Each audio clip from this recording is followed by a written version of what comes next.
प्रदेश के भूस्खलन प्रभावित क्षेत्रों की मरम्मत अब तेजी से शुरू कर दी जाएगी। बता दें कि केंद्र सरकार ने धनराशि की स्वीकृति दे दी है। मरम्मत के लिए 461 करोड़ रुपए स्वीकृत किए गए हैं।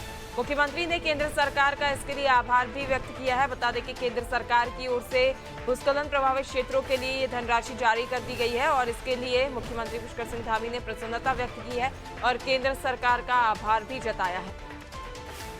मरम्मत के लिए 461 करोड़ की धनराशि की स्वीकृति दी गई है। वहीं इस पर अधिक जानकारी के लिए सहयोगी सोनू हमारे साथ लगातार बने हुए हैं। सोनू, जैसा कि देखा जा रहा है कि भूस्खलन प्रभावित क्षेत्रों से कई जगह नुकसान हुआ था और उसके मद्देनजर अब केंद्र सरकार की ओर से धनराशि जारी की गई है और कहीं ना कहीं इसको लेकर मुख्यमंत्री पुष्कर सिंह धामी ने काफी प्रसन्नता जाहिर की है। देखिए पल्लवी, आप जानते ही हैं कि उत्तराखंड एक पर्वतीय राज्य है और जो उत्तराखंड राज्य की भौगोलिक संरचना है, इसके लिहाज से खास तौर पर वर्षा काल के दौरान कई क्षेत्रों में भूस्खलन की घटनाएं सामने आती है और इसका प्रभाव जो है न सिर्फ उत्तराखंड वासियों पर पड़ता है बल्कि बाहरी क्षेत्रों से आने वाले जो पर्यटक हैं, जो तीर्थाटन करने के लिए उत्तराखंड पहुंचते हैं, वो भी कई बार प्रभावित होते हैं। लिहाजा सरकार इसके समाधान के लिए लगातार अपने स्तर से प्रयास कर रही है, राज्य की धामी सरकार, और केंद्र से भी आग्रह मुख्यमंत्री ने किया था।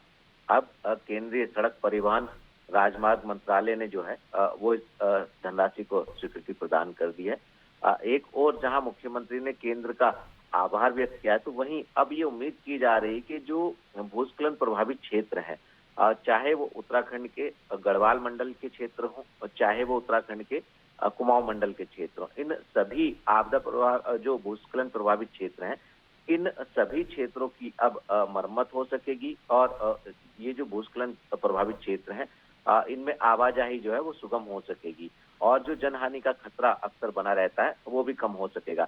तो कहीं ना कहीं केंद्र सरकार ने जो ये सहयोग किया आर्थिक रूप से, आने वाले समय में इसका सदुपयोग होगा और इससे उत्तराखंड के लोगों को भी राहत मिलने वाली है। भूस्खलन की घटनाएं जो अक्सर घटती रही हैं, उन पर विराम लग सकेगा और इसके साथ साथ जो बाहरी क्षेत्रों से लोग एक सुरक्षित यात्रा का एक उम्मीद लेकर के आते हैं, वो उनको भी कहीं ना कहीं राहत मिलेगी। आपने देखा है कि 2013 में जब उत्तराखंड में आपदा का कहर प्राकृतिक ने बरपाया था, तो ऐसे में उस दौरान बाहरी क्षेत्रों के जो पर्यटक थे वो भी काफी प्रभावित हुए थे, जो श्रद्धालु थे वो जो यात्रा करने आए थे।